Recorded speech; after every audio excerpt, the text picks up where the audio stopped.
नमस्कार दोस्तों, हर्षित द्विवेदी एजुकेशन में आपका स्वागत है। मेरा नाम है Vineet Sagar. Facts for prelims. आज हम डिस्कस करेंगे नीलगाय द ब्लू बुल के बारे में। देखिए, रिसेंटली बिहार गवर्नमेंट की तरफ से एक न्यूज़ आया था that the Bihar government will not cull the blue bull, locally known as nilgai और घूरपरास। देखिए, बिहार के इलाके में ब्लू बुल का या फिर नीलगाय का पॉपुलेशन जो है ज़्यादा है।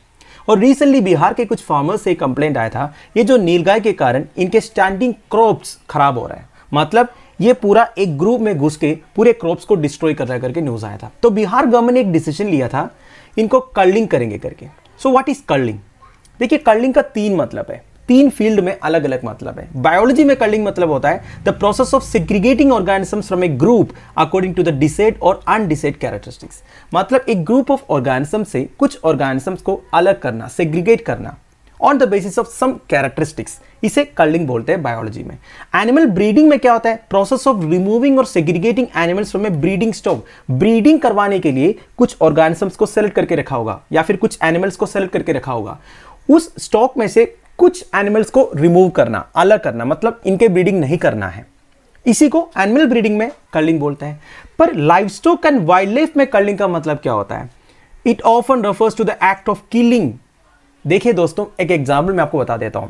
रिसेंटली आपने केरला से एक न्यूज़ सुना होगा, उधर बर्ड फ्लू फैल रहा है करके।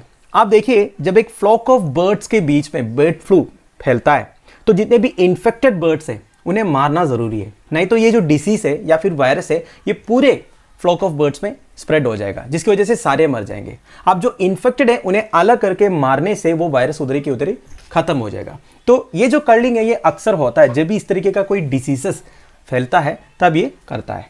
तो लाइवस्टॉक एंड वाइल्ड लाइफ के लिए culling refers to the act of killing, ठीक है, as a means of preventing infectious disease transmission. तो आप समझ गए ना। तो न्यूज़ क्या आया था बिहार गवर्नमेंट की तरफ से? पहले तो ब्लू बुल को कर्लिंग करने का, मारने का प्लान था, पर अब जाके इन्होंने दूसरे एक डिसीजन लिया है। It will instead sterilise them to control their increasing population in the state. इन्हें स्टेरिलाइज करेंगे ताकि ये इनका जो रिप्रोडक्शन है वो ना हो जाए। समझ रहे हो ना आप? तो स्टेरिलाइज करके इनकी पॉपुलेशन को कंट्रोल करेंगे। मतलब अभी जितने नीलगाय है उनकी अगली जनरेशन ऑफ स्प्रिंग पैदा नहीं होंगे। अब दोस्तों, नीलगाय के बारे में कुछ इंपॉर्टेंट डिटेल्स। साइंटिफिक नेम है बोसेलाफस ट्रागोकैमेलस, लार्जेस्ट एशियन एंटेलोप है, बोविडे फैमिली से बिलोंग करते हैं। बोविडे फैमिली में और भी एनिमल्स आते हैं जैसे कि cattle, buffalo, bison, antelope etcetera etcetera, and they are indigenous to the Indian subcontinent. This is a very important statement, ध्यान दीजिएगा। इस तरह के स्टेटमेंट्स एग्जामिनेशन में पूछते हैं। नीलगाय जो है इंडियन सब कॉन्टिनेंट से रिलेट करते हैं, या फिर आप बोल सकते हो they are indigenous to the Indian subcontinent. Hindu religion में इन्हें भी सेक्रेट स्टेटस दिया हुआ है, जस्ट एज कैटल। जैसे गाय का पूजा करते हैं वैसे नीलगाय को भी सेक्रेट मानते हैं। And both belong to the subfamily Bovinae. देखिए, बोविडे फैमिली के अंदर एक सब फैमिली है, इसी में आता है कैटल, नीलगाय एक्सेट्रा, राइट। अब इनके हैबिटेट देखिए। They lives in a lightly wooded forest, wooded grassland, scrub areas, agriculture areas and even in human settlements. समझ गए आप? डेंस फॉरेस्ट में ये जाते नहीं है। नॉर्मली आपको सबसे ज़्यादा मिलेगा ग्रासलैंड्स में, स्क्रब एरियाज में, एंड इवन ह्यूमन सेटलमेंट्स के आसपास भी मिलेगा। जैसे कि अभी फार्मर्स को परेशान किया, क्रॉप्स को डिस्ट्रॉय किया ना, तो इसी तरह आपको ह्यूमन सेटलमेंट्स के आसपास ये सबसे ज़्यादा देखने को मिलेगा। सोशल बिहेवियर देखिए, ये बड़ा सोशल एनिमल है। सोशल एनिमल का मतलब ये है दोस्तों, ह्यूमन बींग्स को देख के ये भागते नहीं है, आसपास कहीं रहते हैं। और इट इज़ डायनल। डायनल का मतलब क्या होता है? डायनल मतलब होता है दिन में एक्टिव रहते हैं। जैसे कि कैटल हो गया, बफेलो हो गया, ये सारे क्या है? दिन में एक्टिव रहते हैं, है कि नहीं? रात को ये नॉर्मली रेस्ट करते हैं। और एक होता है नॉक्टर्नल। नॉक्टर्नल का मतलब क्या होता है? रात को एक्टिव होने वाला जो एनिमल्स है ना, उन्हें नॉक्टर्नल बोलते हैं। जैसे कि फिशिंग कैट हो गया, नॉर्मल कैट्स हो गया, ये सब रात को भी एक्टिव रहते हैं ना। आउल हो गया, ये सब नॉक्टर्नल एनिमल है, right. And generally they are found in small herds. देखिए, ये हर्ड्स में रहते हैं। कभी कभी आपको 4 से 20 नीलगाय मिलेंगे एक साथ, कभी कभी 20 से 100 भी हो जाता है। पर अडल्ट मेल जो है हमेशा अकेला रहता है, वो भी ओल्ड एजेस में, ठीक है। मतलब अडल्ट मेल को अकेला घूमते हुए भी ज़ूलॉजिस्ट ने देखा है।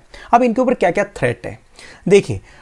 वैसे ये एग्रीकल्चरल एरियाज को रेड करते हैं, क्रॉप्स को डिस्ट्रॉय करते हैं, तभी फार्मर्स को जो है इनको मारते नहीं है, इनको इंजर्ड भी नहीं करते हैं, क्योंकि इनको सीक्रेट मानते हैं। पर इनके ऊपर मेजर थ्रेट क्या क्या ना दोस्तों? एक तो इनके हैबिटेट लॉस एंड डिग्रेडेशन है। ये तो मैक्सिमम एनिमल्स के ऊपर थ्रेट है, इनके हैबिटेट लॉस हो जाता है, हैबिटेट्स डिग्रेड हो जाता है, इन्हें रहने के लिए जगह नहीं बचता है, ठीक है। अब ये हैबिटेट लॉस एंड डिग्रेडेशन क्यों होता है? ऑब्वियसली ह्यूमन इंक्रोचमेंट की वजह से हम जो एग्रीकल्चर के लिए फॉरेस्ट क्लियर करते हैं and over gracing of life stock in their habitats. देखिए वैसे नीलगाय को डोमेस्टिकेट नहीं करते हैं, मेरा कहने का मतलब है पालते नहीं है, पर हम जो गाय बकरी शीप इन सबको पालते हैं ना, अब इनको खिलाने के लिए हम इनकी जो नीलगाय का जो हैबिटेट है ना उधर पहुंच जाते हैं, जिसकी वजह से नीलगाय को खाने के लिए कुछ नहीं मिलता है। तो इसको बोलते हैं over gracing of life stock in their habitats. उनके हैबिटेट में जाके हम हमारा जो डोमेस्टिक एनिमल्स है उनको खिलाते हैं। तो ये सब इनके ऊपर मेजर थ्रेट्स आप बोल सकते हो। अब एक इंपॉर्टेंट पॉइंट ये है दोस्तों, नीलगाय में sexual dimorphism is prominent. What is sexual dimorphism? देखिए एक ही स्पीशीज ऑफ एनिमल्स में मेल एंड फीमेल में जब क्लियर डिफरेंस हो, देखिए सेक्स ऑर्गन्स में तो डिफरेंस होगा ही, उसके अलावा अपीयरेंस में भी जब डिफरेंस रहता है ना, साइज में, कलर में, इसी को बोलते हैं सेक्सुअल डाइमॉर्फिज्म। तो नीलगाय में सेक्सुअल डाइमॉर्फिज्म है, मेल एंड फीमेल को आप इजीली आइडेंटिफाई कर पाओगे। एंड इनके मेजर पॉपुलेशंस कहाँ पे है? इंडिया में, नेपाल में और पाकिस्तान में। And it is found in large numbers across north India. Northern India में लार्ज नंबर्स में आपको ये देखने को मिलेगा। फाइनली दोस्तों इनके कंजर्वेशन के बारे में बात करते हैं। International Union of Conservation of Nature के रेड लिस्ट में it is categorised as least concern. देखिए इंडिया में नीलगाय पॉपुलेशन के ऊपर वैसे कोई थ्रेट अभी नहीं है, मतलब सफिशिएंट पॉपुलेशन है, इसलिए इन्हें लीस्ट कंसर्न करके कैटेगराइज किया हुआ है इंडिया में। अलग अलग कंट्री में अलग अलग कैटेगराइजेशन हो सकता है, पर इंडिया में लीस्ट कंसर्न है। वैसे हमारा wild life protection act of 1972 का शेड्यूल 3 में ये प्रोटेक्टेड है। देखिए शेड्यूल 1 है, शेड्यूल 2 है, जिसको टॉप प्रायोरिटी दिया जाता है, जिनकी पॉपुलेशन थ्रेट में है उनको शेड्यूल 1 में डाल देते हैं। वैसे शेड्यूल 3 में मतलब नीलगाय पॉपुलेशन के ऊपर ज़्यादा कोई थ्रेट नहीं है, इनकी पॉपुलेशन सफिशिएंट है। ठीक है, आप देखिए मेजर प्रोटेक्टेड एरियाज कौन कौन सा है।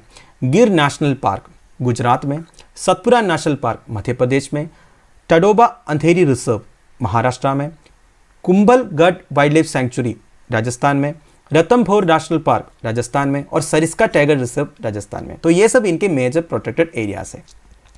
अभी के लिए इंडिया में एस्टिमेटेड पॉपुलेशन ऑफ नीलगाय है 1 लाख। ठीक है, तो स्टेट्स कौन कौन सा है? Bihar, Chhattisgarh, Haryana, Madhya Pradesh, Uttar Pradesh, Rajasthan etcetera etcetera. ठीक है, और देखिए the farmers also lose their harvest to nilgai when they trample their fields. इस बारे में मैंने आपको पहले ही बात किया, इसी वजह से बिहार से ये न्यूज़ आया था, क्योंकि फार्मर्स का जो फील्ड्स में घुस के इनके क्रॉप्स डिस्ट्रॉय करते हैं। ठीक है, 2015 में एक इशू भी हुआ था, मध्य प्रदेश के फार्मर्स एक हंगर स्ट्राइक भी कंडक्ट किया था, demanding compensation for damage crops. Nilgai की वजह से जो क्रॉप्स डैमेज हुए थे, इनके लिए गवर्नमेंट की तरफ से कॉम्पनसेशन होना चाहिए करके मध्य प्रदेश के कुछ फार्मर्स ने 2015 में एक हंगर स्ट्राइक भी कंडक्ट किया था। राइट, तो दोस्तों that's end of it. I hope आपको समझ में आया होगा। ओनली इंपॉर्टेंट पॉइंट्स मैंने इंक्लूड किया है। लेक्चर की पीडीएफ एज यूजुअल आपको टेलीग्राम चैनल में मिल जाएगा, जिसका लिंक नीचे प्रोवाइड है।